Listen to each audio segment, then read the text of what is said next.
There is an expression attributed to Saul Alinsky, the author of Rules for Radicals, that the real action is the enemy's reaction. As we witness, in horror, the sickening barbarity of what occurred in Israel a few days ago and the corresponding barbarity of what has only just begun in Gaza, we would be wise to ponder that short sentence. The objective of Hamas was obviously not to simply avenge the Palestinians by brutally murdering hundreds of innocent Israelis along the border, neat and simple though such an explanation may be. Rather, the objective was to commit acts so horrific as to trigger a massive Israeli response. Any cursory observer of the situation in Israel-Palestine knows what comes next. Israel will go into Gaza with little, if any, regard for the innocent civilians there, many of whom are children, and extract a sickening and brutal retribution. They will show no mercy. Schools, churches, mosques and hospitals will all be considered legitimate military targets. In response to the unforgivable massacre of their civilians, their own war crimes will mount. The Western media will work hard to hide or justify each new atrocity, and countless innocent civilians will lose their lives, limbs and loved ones in the carnage that ensues. If previous attacks in Gaza are any guide, 10 to 20 Palestinians will lose their lives for every Israeli loss. I fear that the ratio may be far worse this time,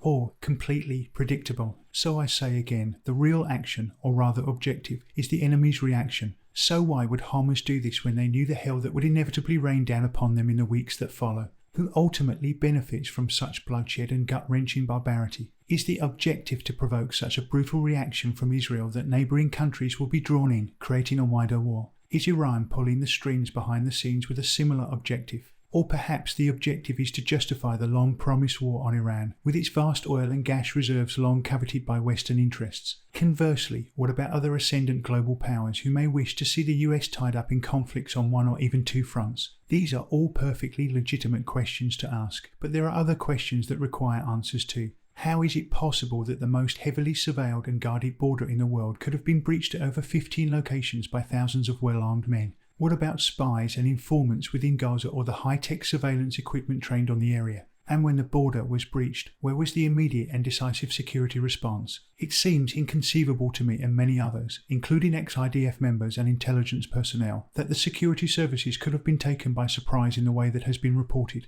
To add to this, the Egyptian government is now saying they had been warning the Israeli government that something big was coming, but, as appears evident now, no measures were taken. The idea that this was an intelligence failure is highly improbable to say the very least. To add a personal anecdote to this picture, an Israeli friend of mine, who now lives overseas, returned from a visit to Israel about 6 weeks ago and said to me, over a convivial beer, that Israel is on the brink of civil war. That is a direct quote. Yet a few weeks later the nation is once again united and in lockstep behind Netanyahu. Something here is very, very fishy. Now, if the idea that political leaders would sacrifice their own people to further broader objectives seems crazy to you, I would humbly suggest that you study a little more history. The psychopaths who rise to power around the world, today and throughout history, think nothing of such heinous deeds. That much really should be self-evident. Today, Israel stands poised to launch a brutal war against the Palestinians in an event that the Israelis themselves say will be remembered for generations. Did the Hamas action give the Israeli leadership, and Netanyahu in particular, the justification it desired to flatten Gaza and finish the job,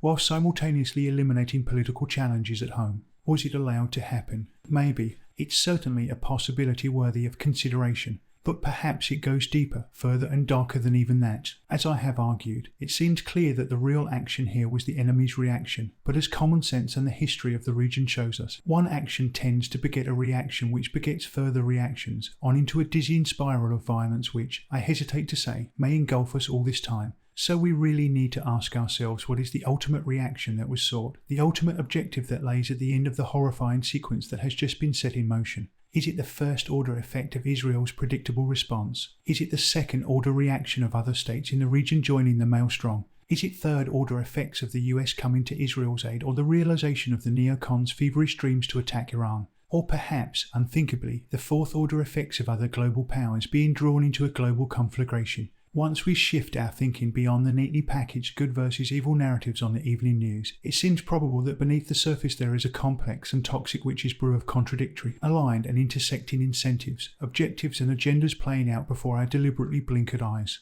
Precisely who are the men behind the curtain pulling the strings and what their ultimate ends are remains unclear, but you can be certain that it's not what you are being told by the talking heads on the mainstream media. Civilians, be they Palestinian or Israeli, and for that matter, you and I, are all mere pawns in this game to be sacrificed without a second's consideration, as are the men and women who do the fighting and have to live with the trauma of the horrors they've inflicted on their fellow human beings. But whole peoples and even nation states can be pawns in the grand chess game too. If you've been paying attention, you may already realise that major moves are in play on the global stage. The US dollar's days as the global reserve currency are clearly numbered, and if the dollar collapses, as it is mathematically certain to do, the US's position as the world predominant military and economic power will come to an end. The BRICS nations are forging alliances and signing deals to trade their oil and raw materials in non-dollar denominated assets, such as the yuan and gold, positioning themselves for the post-dollar, post-US dominated world. A major global war may literally be the only thing large enough to kick the dollar collapse can down the road far enough to forestall the demise of the US empire. With US weapons finding their way to the conflict zone via Ukraine and Afghanistan, this is another possible move to consider. And beyond these geopolitical grand moves, there are those whose ambitions are yet grander still. With no allegiance to race or state, they are explicit in their desire to transform our world, ushering in a completely new type of global system with programmable digital currencies replacing today's money and carbon credits, digital IDs, ubiquitous surveillance and social credit scores deployed to keep all the new techno-feudal serfs in line. National wars reshape nations, but global wars reshape the world, and there is no faster way to usher in a new societal paradigm than to build it on the ashes of the old. This is a very high-stakes game that is being played, and whether we like it or not, we are all collectively at the table. So where will the events in Israel lead? I don't know, no mere mortal does, but sadly, sickeningly, horrifyingly, the best we can hope for at this stage is for the carnage to stay localised and mutual exhaustion to quickly lead to an uneasy cessation of hostilities. However, my gut tells me these events have an Archduke Franz Ferdinand feel about them, and we may be about to enter the next phase of a multi-generational plan to utterly transform the world into a global techno-feudal surveillance state, the horrors and iniquity of which we can barely begin to imagine. We simply cannot allow this plan to come to fruition, so we all need to be vigilant. We all need to stay firmly grounded. We all need to look behind the headlines and through the propaganda to tease out the truth from a sea of lies. But more importantly than all that, we all need to hold on tightly, extremely tightly, to our shared common humanity, for that may be the only thing that has the power to save us, preserve our freedoms and prolong our civilization. To paraphrase a recent tweet from Neil Oliver, we must not hate on command. Peace and love to you all.